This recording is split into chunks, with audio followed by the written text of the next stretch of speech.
Welcome back to Mountain Home Stories, a cozy reading corner, and greetings from my mountain home to yours. I'm so incredibly thankful for our quiet reading family growing here together every single week. Today we open our classic book to episode 6, covering chapters 17, 18, 19 and the first half of chapter 20. This session is designed for you to improve your English as you read along with me through this immersive storytelling. Before we begin, please take a brief moment to like this video and subscribe if you haven't done so. Your gentle support keeps our peaceful learning sanctuary alive. When we last closed our book, the grieving doctor from Frankfurt had found a deep, healing peace in the fresh air of the Alm. But now, a sharp change is coming to the mountains. Let us open our book to chapter 17. Read along with me.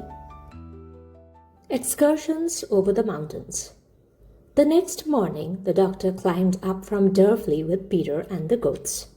At the hut, they found Heidi awaiting them with her 2 goats, all 3 as fresh and lively as the morning sun among the mountains.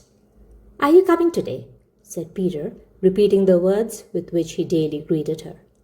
"Of course I am, if the doctor is coming too," replied Heidi. Peter cast a sidelong glance at the doctor. The grandfather now came out with the dinner bag, and after bidding good day to the doctor, he went up to Peter and slung it over his neck. It was heavier than usual, for Alm Uncle had added some meat today, as he thought the doctor might like to have his lunch out of doors with the children. Peter gave a grin, for he felt sure there was something extra good in it. And so the ascent began. The goats, as usual, came thronging round Heidi, each trying to be nearest her, until at last she stood still and said, "Now, you must go on in front and behave properly, and not keep on turning back and pushing and poking me, for I want to talk to the doctor." By degrees, she managed to make her way out from among them and joined the doctor, who took her by the hand. Heidi had a great deal to say about the goats and their peculiarities, and about the flowers and the rocks and the birds. And so they clambered on and reached their resting place before they were aware. Peter had sent a good many unfriendly glances towards the doctor on the way up, which might have quite alarmed the latter if he had happened to notice them, which, fortunately, he did not. Heidi led her friend to a favorite spot where she was accustomed to sit and enjoy the beauty around her. The doctor followed her example and took his seat beside her on the warm grass. The great snowfields sparkled in the bright sunlight on the rocky peaks. A soft, light morning breeze blew deliciously across the mountain, gently stirring the bluebells that still remained of the summer's wealth of flowers, their slender heads nodding cheerfully in the sunshine. Overhead, the great bird was flying round and round in wide circles. Heidi looked about her first at one thing and then at another. Her eyes were alight with joy. She turned to her friend to see if he too was enjoying the beauty. The doctor had been sitting thoughtfully gazing about him. As he met her glad, bright eyes, "Yes, Heidi," he responded. "I see how lovely it all is. But tell me, if one brings a sad heart up here, how may it be healed so that it can rejoice in all this beauty?" "But no one is sad up here, only in Frankfurt," exclaimed Heidi. The doctor smiled, and then growing serious again, he continued, "But supposing one is not able to leave all the sadness behind at Frankfurt, can you tell me anything that will help then?" "When you do not know what more to do, you must go and tell everything to God," answered Heidi with decision. "Ah, that is a good thought of yours, Heidi," said the doctor. "But if it is God himself who has sent the trouble, what can we say to him then?" Heidi sat pondering for a while. She was sure in her heart that God could help out of every trouble. She thought over her own experiences and then found her answer. "Then you must wait," she said, "and keep on saying to yourself, God certainly knows of some happiness for us which he is going to bring out of the trouble. Only we must have patience and not run away." "That is a beautiful faith, child, and be sure you hold it fast," replied the doctor. "But Can you understand, Heidi, that a man may sit here with such a shadow over his eyes that he cannot feel and enjoy the beauty around him, while the heart grows doubly sad knowing how beautiful it could be? Can you understand that? A pain shot through the child's young, happy heart. The shadow over the eyes brought to her remembrance the grandmother who could never again be able to see the sunlight and the beauty up here. This was Heidi's great sorrow, which reawoke each time she thought about the darkness. Yes, I can understand it, and I know this, that then one must say one of grandmother's hymns, which bring the light back a little, and often make it so bright for her that she is quite happy again. Grandmother herself told me this. Which hymns are they, Heidi? Asked the doctor. I only know the one about the sun and the beautiful garden, and some of the verses of the long one, which are favorites with her, and she always likes me to read them to her 2 or 3 times over, replied Heidi. Well, say the verses to me then. I should like to hear them too, said the doctor. Heidi collected her thoughts for a second or two and began. Let not thy heart be troubled, nor fear your soul dismay. There is a wise defender, and he will be your stay. Where you have failed, he conquers. See how the foeman flies, and all your tribulations is turned to glad surprise. If for a while it seemeth his mercy is withdrawn, that he no longer careth for his wandering child forlorn, doubt not his great compassion. His love can never tire. To those who wait in patience, he gives their heart's desire. Suddenly she paused. She was not sure if the doctor was still listening. He was sitting motionless with his hand before his eyes. His thoughts had carried him back to a long past time. He saw himself as a little boy standing by his dear mother's chair. She had her arm round his neck and was saying the very verses to him that Heidi had just recited, words which he had not heard now for years. He could hear his mother's voice and see her loving eyes resting upon him.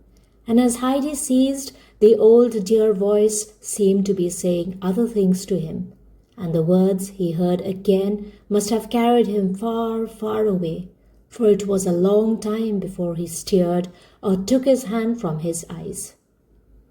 When at last he roused himself, he met Heidi's eyes looking wonderingly at him.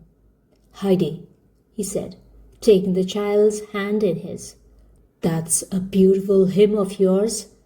And there was a happier ring in his voice as he spoke. We will come out here together another day, and you will let me hear it again. Peter, meanwhile, had been giving vent to his anger. It was now some days since Heidi had been out with him, and when at last she did come there, she sat the whole time beside the old gentleman, and Peter could not get a word with her.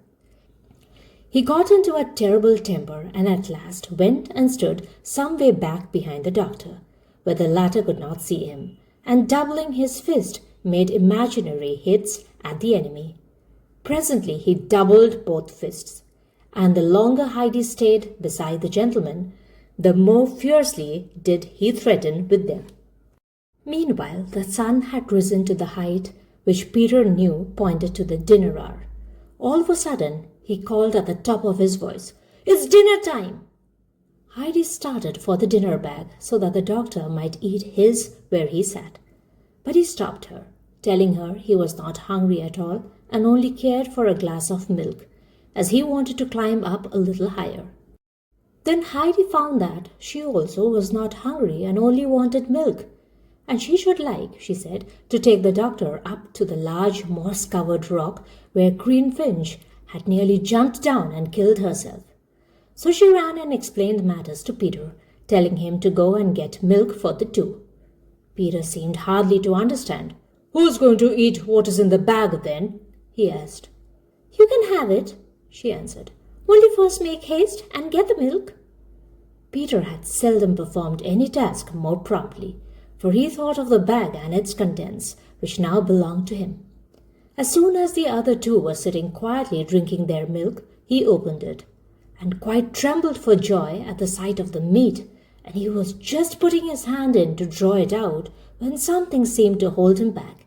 His conscience smote him at the remembrance of how he had stood with his doubled fist behind the doctor, who was giving up to him his whole good dinner. He felt as if he could not now enjoy it, but all at once he stood up and ran back to the spot where he had stood before, and there held up his open hands as a sign that he had no longer any wish to use them as fists, and kept them up until he felt he had made amends for his past conduct. Then he rushed back and sat down to the double enjoyment of a clear conscience and unusually satisfying meal. Heidi and the doctor climbed and talked for a long while, until the latter said it was time for him to be going back, and no doubt Heidi would like to go and be with her goats. But Heidi would not hear of this, and then the doctor would have to go the whole way down the mountain alone. She insisted on accompanying him as far as the grandfather's hut, or even a little further. She kept hold of her friend's hand all the time, and the whole way she entertained him with accounts of this thing and that. But at last the doctor insisted on her going back, so they bid each other good night, and the doctor continued his descent, turning now and again to look back, and each time he saw Heidi standing on the same spot and waving her hand to him. Even so, in the old days, had his own dear little daughter watched him when he went from home.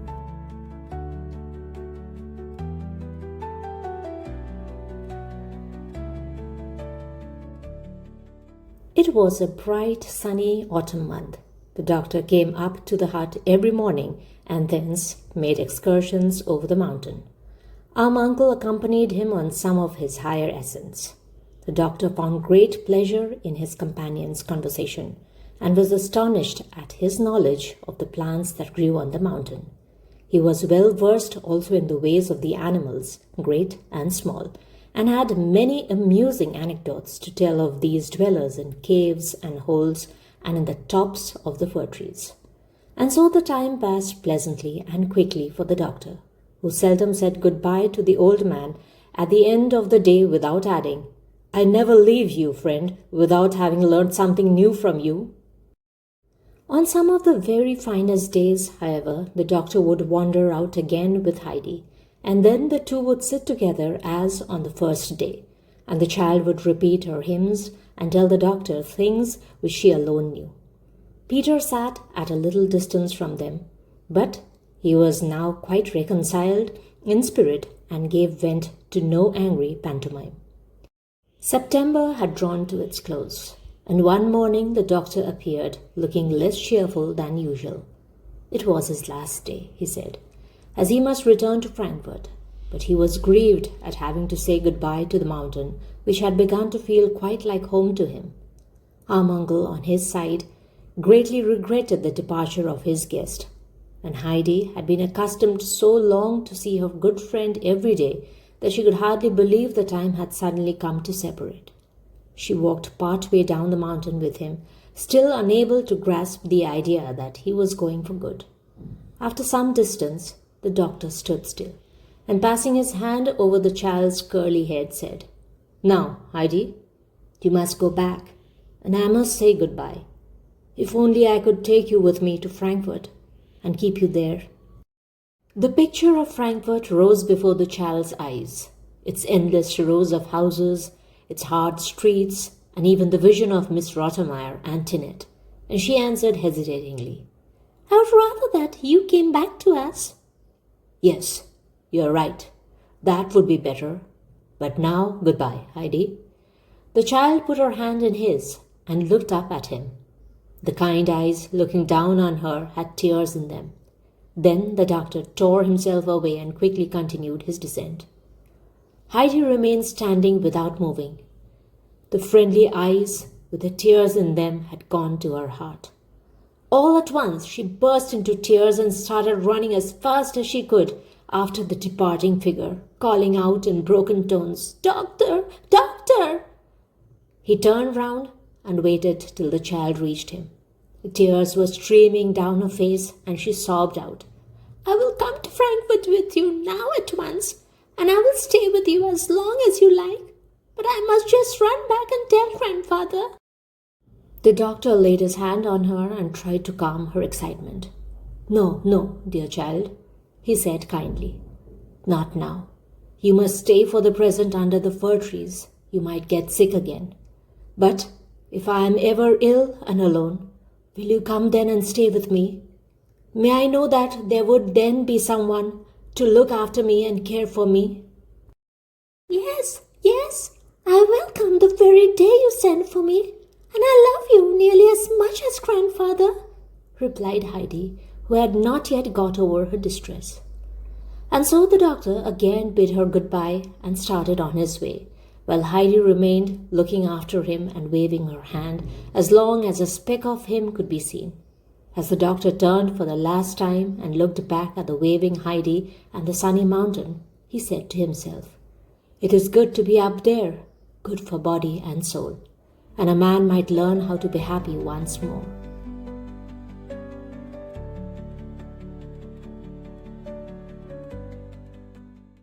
Chapter 18. A New Home for the Winter. Our uncle had kept his word and was not spending the winter in his old home. As soon as the first snow began to fall, he had shut up the hut and the outside buildings and gone down to Durfley with Heidi and the goats. Near the church was a straggling, half-ruined building which had once been the home of a distinguished soldier. It was rented to poor people who paid but a small sum, and when any part of the building fell, it was allowed to remain. As soon as the grandfather had made up his mind to spend the winter in Durfley, he rented the old place and worked during the autumn to get it sound and tight. In the middle of October, he and Heidi took up their residence there. On approaching the house from the back, one came first into an open space with a wall on either side, of which one was half in ruins. Above this rose the arch of an old window thickly overgrown with ivy, which spread over the remains of a domed roof that had evidently been part of a chapel.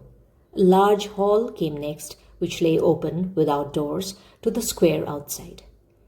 Here also walls and roof only partially remained, and indeed what was left of the roof looked as if it might fall at any minute, had it not been for two stout pillars that supported it. Our uncle had here put up a wooden partition and covered the floor with straw, for this was to be the goat's house. Endless passages led from this through the rents of which the sky as well as the fields and the road outside could be seen at intervals, but at last one came to a stout oak door that led into a room that still stood intact. Here the walls and the dark wainscoting remained as good as ever, and in the corner was an immense stove reaching nearly to the ceiling, on the white tiles of which were painted large pictures in blue. These represented old castles surrounded by trees and huntsmen riding out with their hounds, or else a quiet lake scene with broad oak trees and a man fishing. A seat ran all round the stove so that one could sit at one's ease and study the pictures. These attracted Heidi's attention at once, and she had no sooner arrived with her grandfather than she ran and seated herself and began to examine them. But when she had gradually worked herself round to the back, something else diverted her attention. In the large space between the stove and the wall, 4 planks had been put together as if to make a large receptacle for apples. There were no apples, however, inside, but something Heidi had no difficulty in recognizing, for it was her very own bed, with its hay mattress and sheets, and sack for a coverlid, just as she had it up at the hut. Heidi clapped her hands for joy and exclaimed, "Oh, grandfather, this is my room! How nice! But where are you going to sleep?" "Your room must be near the stove, or you will freeze," he replied. "But you can come and see mine too." Heidi got down and skipped across the large room after her grandfather, who opened a door at the farther end and leading into a smaller one, which was to be his bedroom. Then came another door. Heidi pushed it open and stood amazed, for here was an immense room like a kitchen, larger than anything of the kind that Heidi had seen before. There was still plenty of work for the grandfather before this room could be finished, for there were holes and cracks in the walls through which the wind whistled, and yet he had already nailed up so many new planks that it looked as if a lot of small cupboards had been set up round the room. He had, however, made the large old door safe with many screws and nails as a protection against the outside air, and this was very necessary, for just beyond was a mass of ruined building overgrown with tall weeds, which made a dwelling place for innumerable beetles and lizards. Heidi was very delighted with her new home, and by the morning after their arrival, she knew every nook and corner so thoroughly that she could take Peter over it and show him all that was to be seen. Indeed, she would not let him go till he had examined every single wonderful thing contained in it. Heidi slept soundly in her corner by the stove, but every morning when she first awoke, she still thought she was on the mountain, and that she must run outside at once to see if the fir trees were so quiet because their branches were weighed down with a thick snow.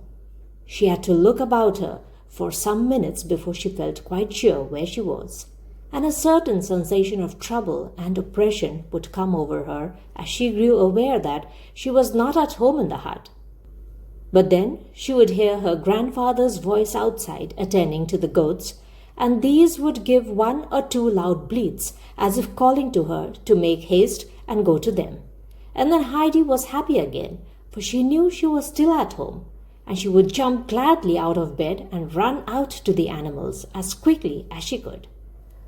On the fourth morning, as soon as she saw her grandfather, she said, "I must go up to see grandmother today. She ought not to be alone so long." But the grandfather would not agree to this. "Neither today nor tomorrow can you go," he said. "The mountain is covered fathom deep in snow, and the snow is still falling. The sturdy Peter can hardly get along. A little creature like you would soon be smothered by it, and we should not be able to find you again. Wait a bit till it freezes, then you will be able to walk over the hard snow." Heidi now went to school in Durfley and eagerly set to work to learn all that was taught to her. She hardly ever saw Peter there, for as a rule he was absent. The teacher was an easy-going man who merely remarked now and then, "Peter is not turning up today again, it seems, but there is a lot of snow up on the mountain, and I dare say he cannot get along." Peter, however, always seemed able to make his way through the snow in the evening when school was over, and he then generally paid Heidi a visit. At last, after some days, when Peter climbed out of his window one morning, the door was quite blocked by the snow outside. He was taken by surprise, for instead of sinking into the snow, he fell on the hard ground and went sliding some way down the mountainside like a sleigh, before he could stop himself. He picked himself up and tested the hardness of the ground by stamping on it and trying with all his might to dig his heels into it. But even then he could not break off a single little splinter of ice. The arm was frozen hard as iron.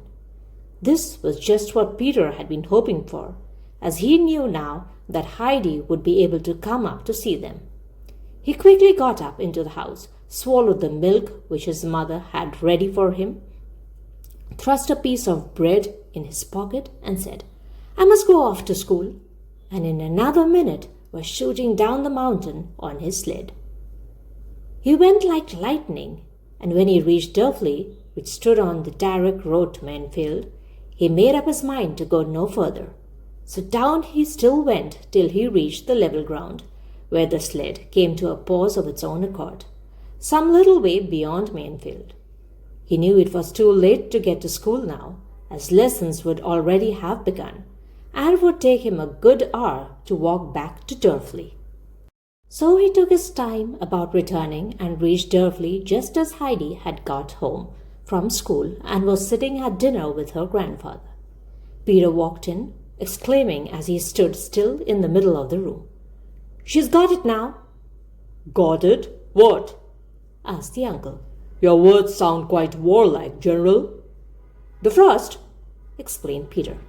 Oh, now I can go and see grandmother, said Heidi joyfully, for she had understood Peter's words at once. But why were you not at school then? You could have come down on the sled, she asked reproachfully, for it did not agree with Heidi's ideas of good behavior to stay away when it was possible to be there.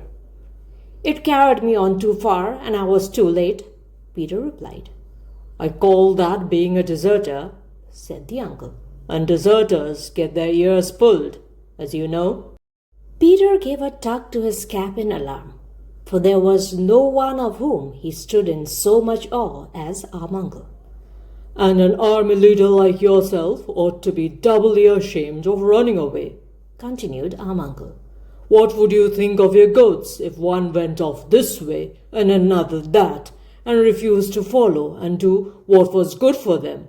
What would you do then? I should beat them, said Peter promptly.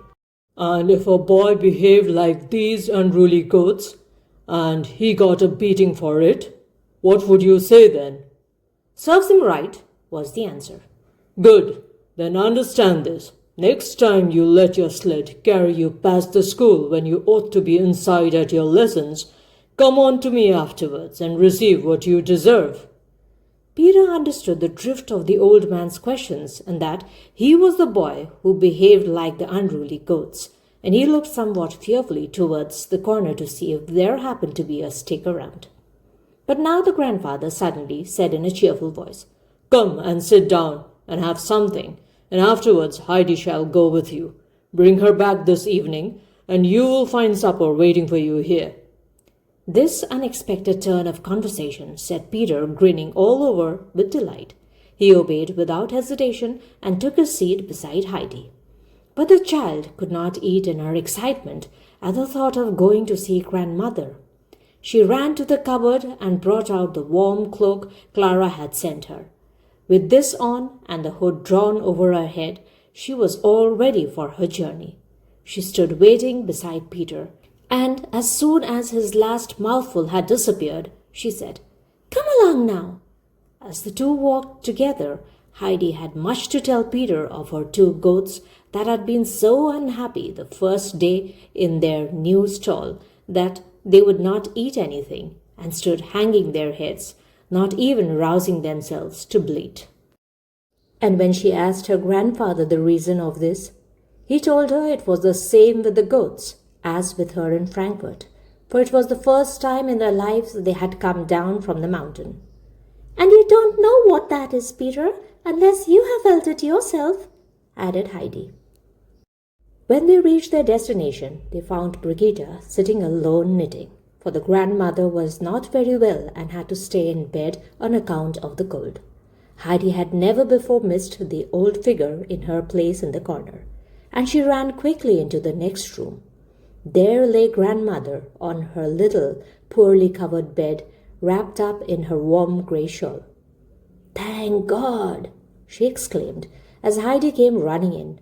The poor old woman had had a secret fear at heart all through the autumn, especially if Heidi was absent for any length of time, for Peter had told her of a strange gentleman who had come from Frankfurt and who had gone out with them and always talked to Heidi, and she had felt sure he had come to take her away again.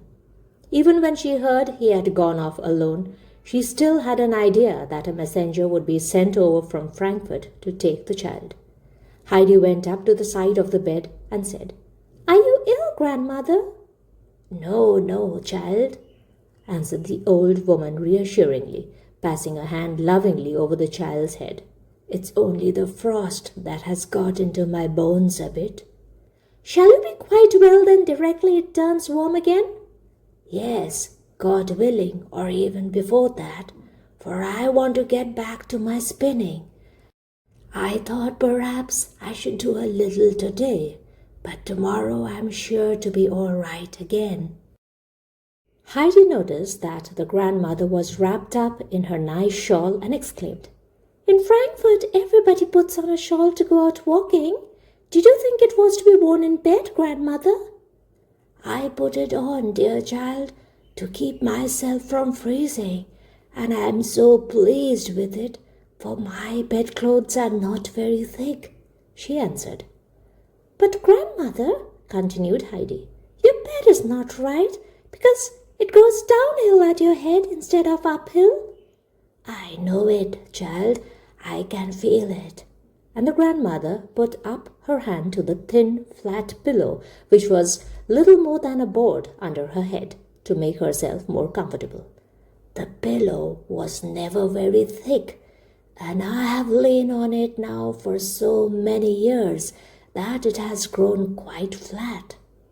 "Oh, if only I had asked Clara to let me take away my Frankfurt bed," said Heidi.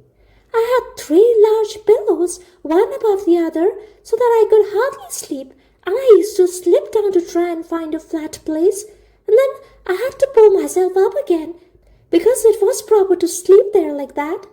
Could you sleep like that, grandmother?" "Oh, yes. The pillows keep one warm, and it is easier to breathe when the head is high," answered the grandmother. "But we will not talk about that, for I have so much that other old sick people are without, for which I thank God. There is the nice bread I get every day, and this warm wrap, and your visits, Heidi. Will you read me something today?" Heidi ran into the next room to get the hymn book. Then she picked out the favorite hymns one after another, for she knew them all by heart now, and was as pleased as the grandmother to hear them again after so many days. The grandmother lay with folded hands, while a smile of peace stole over the worn, troubled face, like one to whom good news has been brought. Suddenly Heidi paused. "Grandmother, are you feeling quite well again already?" "Yes, child. I have grown better while listening to you. Read it to the end." The child read on, and when she came to the last words, "As the eyes grow dim and darkness closes round, the soul grows clearer, sees the goal to which it travels, gladly feels its home is nearer." The grandmother repeated them once or twice to herself with a look of happy expectation on her face, and Heidi took equal pleasure in them, for the picture of the beautiful sunny day of her return home rose before her eyes, and she exclaimed joyfully, "Grandmother, I know exactly what it is like to go home." A little later, Heidi said, "It is growing dark and I must go. I'm so glad to think that you are quite well again." She ran into the next room and bid Peter come quickly, for it had now grown quite dark. But when she got outside, they found the moon shining down on the white snow and everything as clear as in the daylight. Peter got his sled, put Heidi at the back, he himself sitting in front to guide, and down the mountain they shot like 2 birds darting through the air.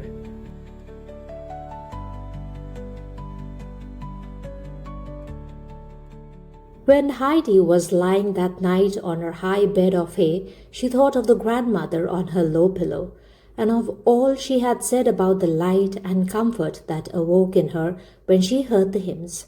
And she thought, if I could read to her every day, then I should go on making her better. But she knew that it would be a week, if not 2, before she would be able to go up the mountain again. This was a thought of great trouble to Heidi, that she tried hard to think of some way which would enable the grandmother to hear the words she loved every day. Suddenly an idea struck her, and she was so delighted with it that she could hardly bear to wait for morning, so eager was she to begin carrying out her plan. All at once she sat upright in her bed, for she had been so busy with her thoughts that she had forgotten to say her prayers, and she never now finished her day without saying them. When she had prayed with all her heart for herself, her grandfather and grandmother, she lay back again on the warm, soft hay and slept soundly and peacefully till the morning broke. Chapter 19. Heidi teaches Obstinate Peter. Peter arrived punctually at school the following day. He had brought his dinner with him, for all the children who lived at a distance regularly seated themselves at midday on the tables, and resting their feet firmly on the benches, spread out their meal on their knees, and so ate their dinner, while those living in Durfley went home for theirs. Till 1 o'clock they might all do as they liked, and then school began again. As soon as Peter finished his lessons, he went over to Uncle's to see Heidi. When he walked into the large room at Uncle's today, Heidi immediately rushed forward and took hold of him and said, "I've thought of something, Peter." "What is it?" he asked. "You must learn to read," she informed him. "I have learned," was the answer. Yes, but I mean so that you can really make use of it," continued Heidi eagerly. "I never shall," was the prompt reply. "Nobody believes that you cannot learn, nor I now," said Heidi in a very decided tone of voice. "Grandmama in Frankfurt said long ago that it was not true, and she told me not to believe you." Peter looked rather taken aback at this piece of intelligence. "I will soon teach you to read, for I know how," continued Heidi. "You must learn at once, and then you can read 1 or 2 hymns every day to grandmother." "Oh, I don't care about that," he grumbled in reply.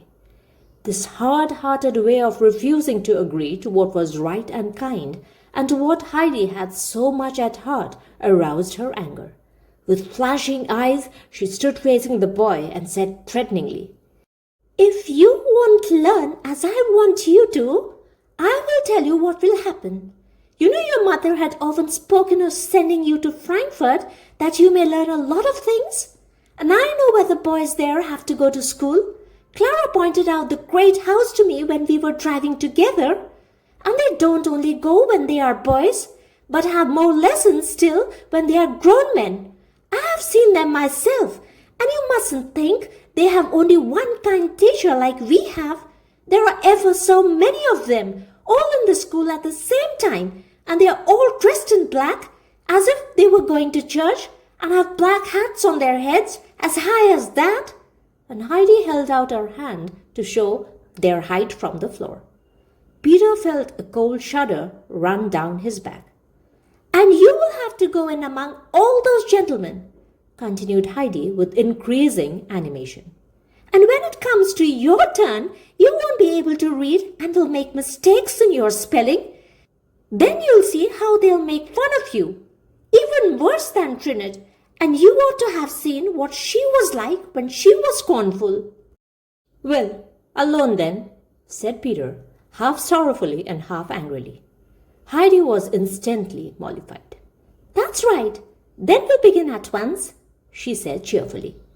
Among other presents, Clara had sent Heidi a book which the latter had decided would be just the thing for teaching Peter, as it was an ABC book with rhyming lines.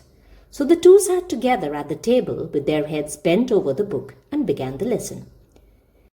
Peter was made to spell out the first sentence 2 or 3 times over, for Heidi wished him to get it correct and fluent. At last she said, "You don't seem able to get it right, but I will read it aloud to you once. When you know what it ought to be, you will find it easier." And she read out, "A, B, C must be learnt today, or the judge will call you up to pay." "I shan't go," said Peter obstinately. "Go where?" asked Heidi. "Before the judge," he answered. "Well then, make haste and learn these 3 letters, then you won't have to go." Peter went at his task again and repeated the 3 letters so many times and with such determination that she said at last, "You must know these 3 now." Seeing what an effect the first 2 lines of verse had had upon him, she thought she would prepare the ground a little for the following lessons. "Wait, and I will read you some of the next sentences," she continued. "Then you will see what else there is to expect." And she began in a clear, slow voice. "D, E, F, G must run with ease, or something will follow that does not please. Should H, I, J, K be now forgot, disgrace is yours upon the spot. And then L, M must follow at once, or punished you'll be for a sorry dunce. If you knew what next awaited you, you'd haste to learn N-O-P-Q. Now R-S-T, be quick about, or worse will follow, there's little doubt. Heidi paused, for Peter was so quiet that she looked to see what he was doing. These many secret threats and hints of dreadful punishments had so affected him that he sat as if petrified and stared at Heidi with horror-stricken eyes. Her kind heart was moved at once, and she said, wishing to reassure him, "You need not be afraid, Peter. Come here to me every evening, and if you learn as you have today, you will at least know all your letters, and the other things won't come. But you must come regularly, not only now and then as you do to school. Even if it snows, it won't hurt you." He promised, and the lessons being finished for this day, he now went home. Peter obeyed Heidi's instructions punctually, and every evening went diligently to work to learn the letters, taking the sentences thoroughly to heart. The grandfather was frequently in the room smoking his pipe comfortably while the lesson was going on, and his face twitched occasionally as if he was overtaken with a sudden fit of merriment. Peter was often invited to stay to supper after the great exertion he had gone through, which richly compensated him for the anguish of mind he had suffered with the sentence for the day. So the winter went by, and Peter really made progress with his letters. But he went through a terrible fight each day with the sentences. He had got at last to U. Heidi read out, "And if you put the U for V, you'll go where you would not like to be." Peter growled, "Yes, but I shan't go." But he was very diligent that day, as if under the impression that someone would seize him suddenly by the collar and drag him where he would rather not go. The next evening Heidi read, "If you falter at W, worst of all, look at the stick against the wall." Peter looked at the wall and said scornfully, "There isn't one." "Yes, but do you know what grandfather has in his box?" asked Heidi. "A stick as thick almost as your arm, and if he took that out, you might well say, 'Look at the stick on the wall.'" Peter knew that thick hazel stick and immediately bent his head over the W and struggled to master it. Another day the lines ran, "Then comes the X for you to say, or be sure you'll get no food today." Peter looked towards the cupboard where the bread and cheese were kept and said crossly, "I never said I should forget the X." "That's all right. If you don't forget it, we can go on to learn the next, and then you will only have one more," replied Heidi, anxious to encourage him. Peter did not quite understand, but when Heidi went on and read, "And should you make a stop at Y, they'll point at you and cry, 'Fie, fie!'" All the gentlemen in Frankfurt with tall black hats on their heads and scorn and mockery in their faces rose up before his mind's eye, and he threw himself with energy on the Y, not letting it go till at last he knew it so thoroughly that he could see what it was like even when he shut his eyes.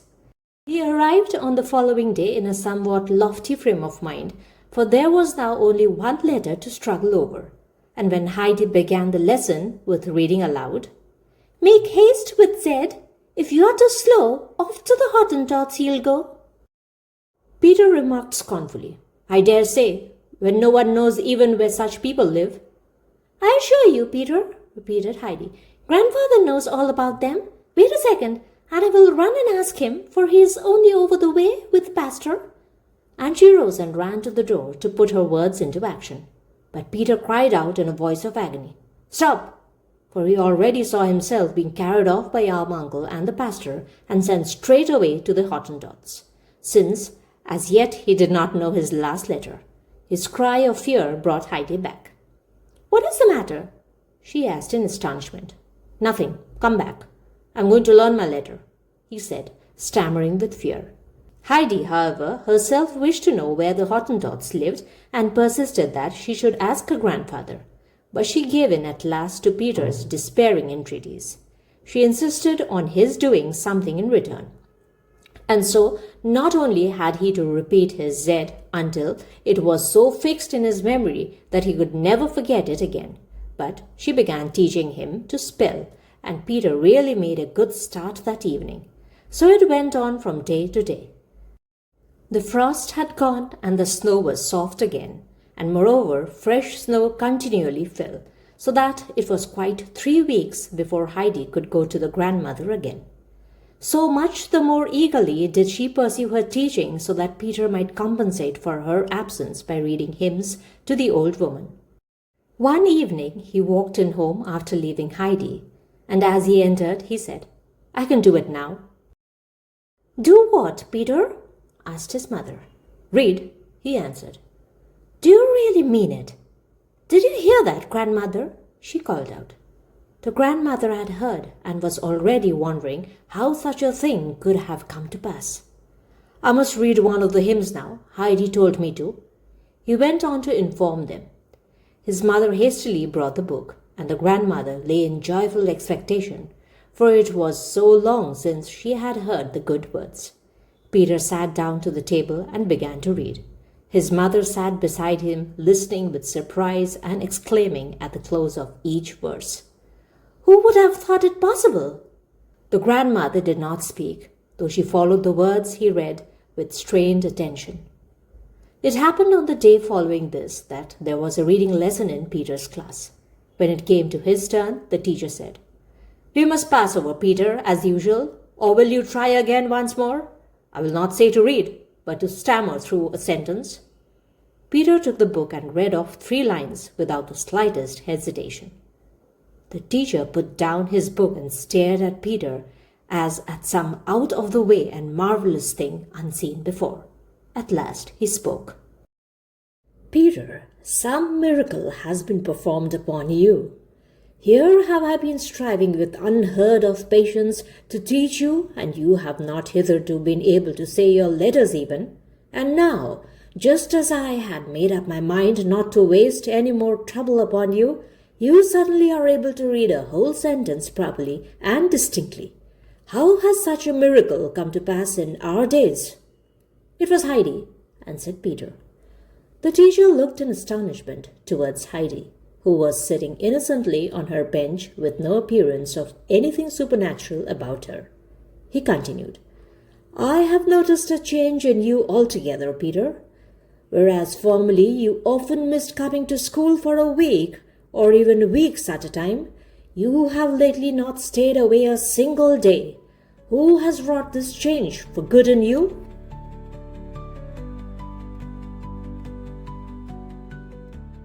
"It was Uncle," answered Peter. With increasing surprise, the teacher looked from Peter to Heidi and back again at Peter. "We will try once more," he said cautiously, and Peter had again to show off his accomplishment by reading another 3 lines. There was no mistake about it. Peter could read. As soon as school was over, the teacher went over to the pastor to tell him this piece of news, and to inform him of the happy result of Heidi's and the grandfather's combined efforts. Every evening Peter read 1 hymn aloud. So far he obeyed Heidi. Nothing would induce him to read a second, and indeed the grandmother never asked for it. His mother, Brigitta, could not get over her surprise at her son's attainment, and when the reader was in bed would often express her pleasure at it. "Now he has learned to read, there is no knowing what may be made of him yet." On one of these occasions the grandmother answered, "Yes, it is good for him to have learned something, but I shall indeed be thankful when spring is here again and Heidi can come. They are not like the same hymns when Peter reads them. So many words seem missing, and I try to think what they ought to be, and then I lose the sense. And so the hymns do not come home to my heart as when Heidi reads them." The truth was that Peter arranged to make his reading as little troublesome for himself as possible. When he came upon a word that he thought was too long or difficult in any other way, he left it out, for he decided that a word or two less in a verse where there are so many of them could make no difference to his grandmother. And so it came about that most of the principal words were missing in the hymns that Peter read aloud. Chapter 20. A Strange-Looking Procession. It was the month of May. The clear, warm sunshine lay upon the mountain, which had turned green again. The last snow had disappeared, and the sun had already coaxed many of the flowers to show their bright heads above the grass. Heidi was at home again on the mountain, running backwards and forwards in her accustomed way, not knowing which spot was most delightful. From the shed at the back came the sound of sawing and chopping, and Heidi listened to it with pleasure, for it was the old familiar sound she had known from the beginning of her life up here. Suddenly she jumped up and ran round, for she must know what her grandfather was doing. In front of the shed door already stood a finished new chair, and a second was in course of construction under the grandfather's skilful hand. "Oh, I know what these are for," exclaimed Heidi in great glee. "We shall want them when they all come from Frankfurt. This one is for Grandmama, and the one you are now making is for Clara, and then there will, I suppose, have to be another," continued Heidi with more hesitation in her voice. "Or do you think, Grandfather, that perhaps Miss Rottenmeier will not come with them?" "Well, I cannot say just yet," replied her grandfather. "But it will be safer to make one so that we can offer her a seat if she does." While talking with her grandfather, there was heard from above a whistling and calling, which Heidi immediately recognized. She ran out and found herself surrounded by her four-footed friends. They were apparently as pleased as she was to be among the heights again, for they leaped about and bleated for joy. When Peter at last got up to her, he handed her a letter. "There!" he exclaimed. "Did someone give you this while you were out with the goats?" she asked in a surprise. "No," was the answer. "Where did you get it from then?" "I found it in the dinner bag," which was true to a certain extent. The letter to Heidi had been given him the evening before by the postman at Durfley, and Peter had put it into his empty bag. That morning he had stuffed his bread and cheese on the top of it, and had forgotten it when he called for Arm Uncle's 2 goats. Only when he had finished his bread and cheese at midday and was searching in the bag for any last crumbs did he remember the letter which lay at the bottom. Heidi read the address carefully. Then she ran back to the shed, holding out her letter to her grandfather in high glee. "From Frankfurt, from Clara. Would you like to hear it?" The grandfather was ready and pleased to do so, as was Peter, who had followed Heidi into the shed. "Dearest Heidi, everything is packed and we shall start now in 2 or 3 days as soon as Papa himself is ready to leave. He's not coming with us as he has first to go to Paris.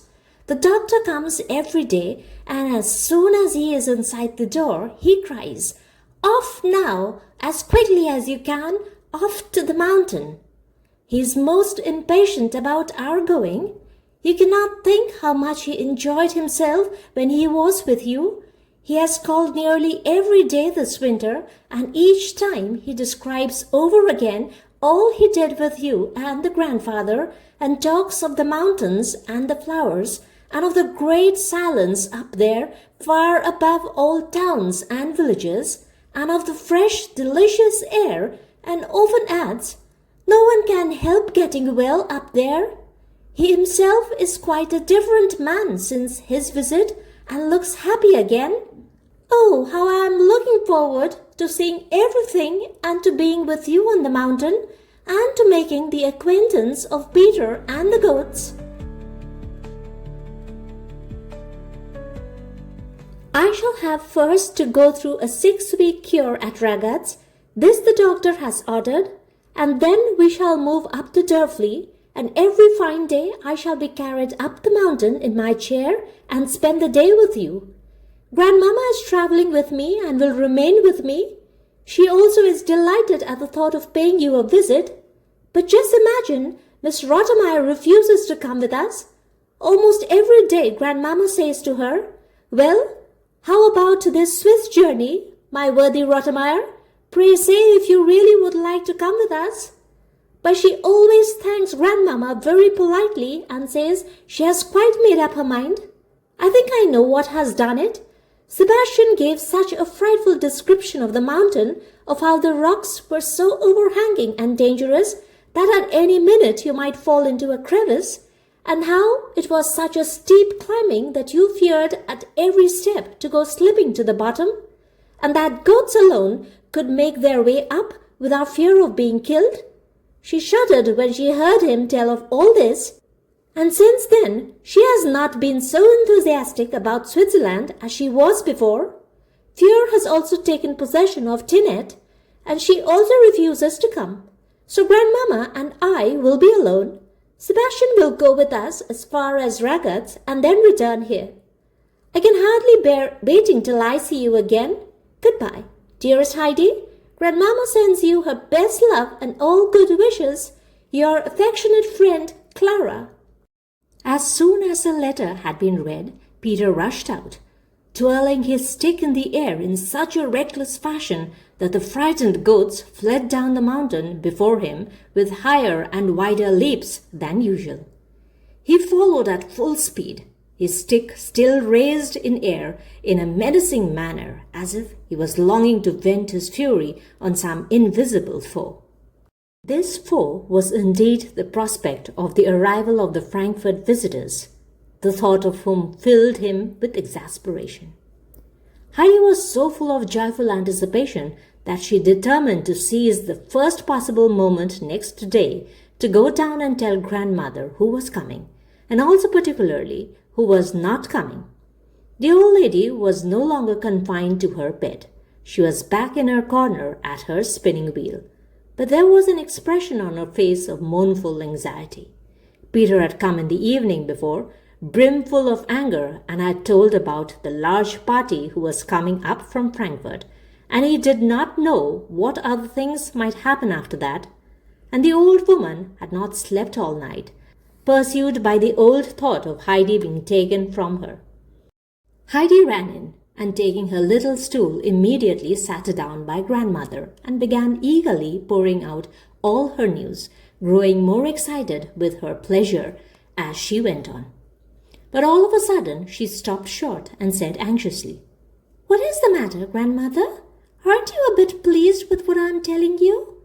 Yes, of course, child, since it gives you so much pleasure," she answered, trying to look more cheerful. "But I can see all the same that something troubles you. Is it because you think after all that Miss Rottenmeier may come?" asked Heidi, beginning to feel anxious herself. No, it is nothing, child," said the grandmother, wishing to reassure her. "Just give me your hand, that I may feel sure you are there. No doubt it would be the best thing for you, although I feel I could scarcely survive it." "I do not want anything of the best if you could scarcely survive it," said Heidi in such a determined tone of voice that the grandmother's fears increased as she felt sure the people from Frankfurt were coming to take Heidi back with them. Since now she was well again, they naturally wished to have her with them once more.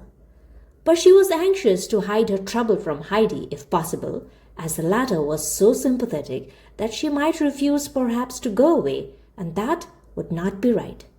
"Heidi," she said, "there is something that would comfort me and calm my thoughts. Read me the hymn beginning, 'All things will work for good.'" Heidi found the place at once and read out in her clear young voice, "All things will work for good to those who trust in me. I come with healing on my wings to save and set thee free." Yes, that is just what I wanted to hear," said the grandmother, and the deep expression of trouble passed from her face.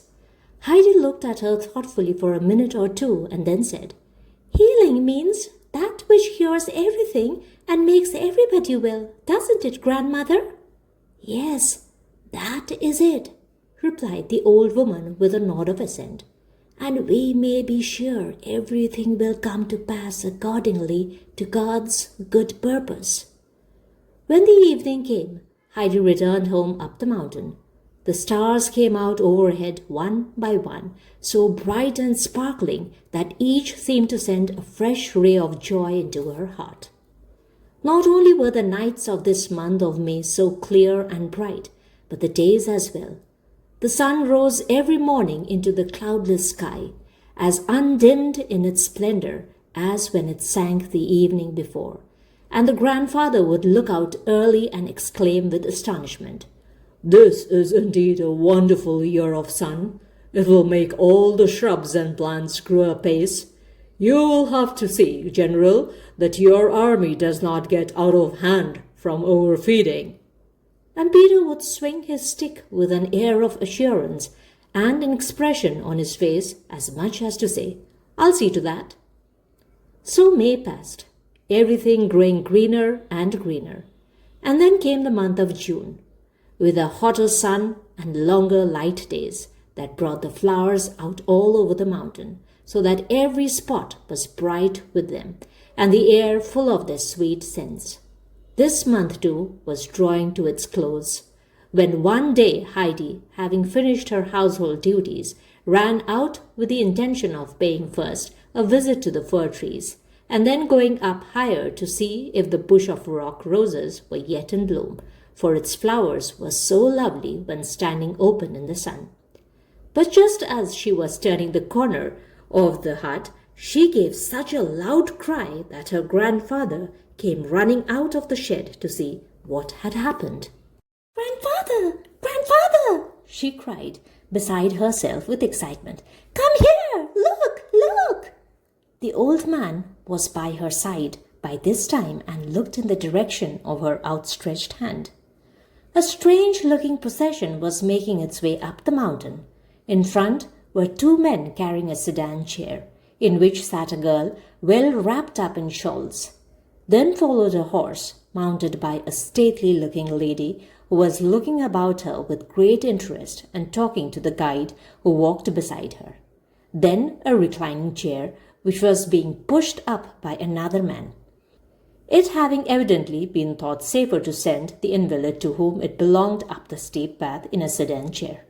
The procession wound up with the porter, with such a bundle of cloaks, shawls, and furs on his back that it rose well above his head. "Here they come! Here they come!" shouted Heidi, jumping with joy. And sure enough, it was the party from Frankfurt. The figures came nearer and nearer, and at last they had actually arrived. The men in front put down their burden. Heidi rushed forward, and the two children embraced each other with mutual delight. Grandmamma, having also reached the top, dismounted and gave Heidi an affectionate greeting before turning to the grandfather, who had meanwhile come out to welcome his guests. There was no constraint about the meeting, for they both knew each other perfectly well from hearsay and felt like old acquaintances. After the first words of greeting had been exchanged, Grandmamma broke out into lively expressions of admiration. "What a magnificent residence you have, uncle! I could hardly have believed it was so beautiful. A king might well envy you. And how well my little Heidi looks, like a wild rose," she continued, drawing the child towards her and stroking her fresh pink cheeks. "I don't know which way to look first. It is all so lovely. What do you say to it, Clara? What do you say?" Clara was gazing round entranced. She had never imagined, much less seen, anything so beautiful. She gave vent to her delight in cries of joy. "Oh, Grandmamma," she said, "I should like to remain here forever."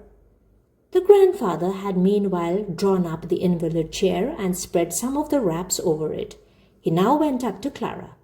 "Supposing we carry the little daughter now to her accustomed chair? I think she will be more comfortable. The travelling sedan is rather hard," he said, and without waiting for anyone to help him, he lifted the child in his strong arms and laid her gently down on her own couch. He then covered her over carefully and arranged her feet on the soft cushion, as if he had never done anything all his life but wait on cripples. The grandmamma looked on with surprise. "My dear uncle," she exclaimed, "if I knew where you had learned to nurse, I would at once send all the nurses I know to the same place so that they might handle their patients in like manner. How do you come to know so much?" As the Frankfurt visitors settle safely into the beautiful sunlit peace of the Alm, we close our book for today on this heartwarming scene from chapter 20. Witnessing the grandfather's gentle care for Clara reminds us that the quiet mountains have a way of bringing out the absolute best in all of our hearts. If you've enjoyed today's reading, please take a brief moment to leave a like on this video. I would absolutely love it if you commented below about today's story. Your wonderful responses are the best part of my week. Please make sure your notification bell is turned on because our very next episode, that is episode 7, will be the grand finale and the last part of Heidi's journey. We will witness the beautiful mountain miracles unfold together. Thank you so incredibly much for dropping by. Come back to hear me again. Till then, take care and bye-bye.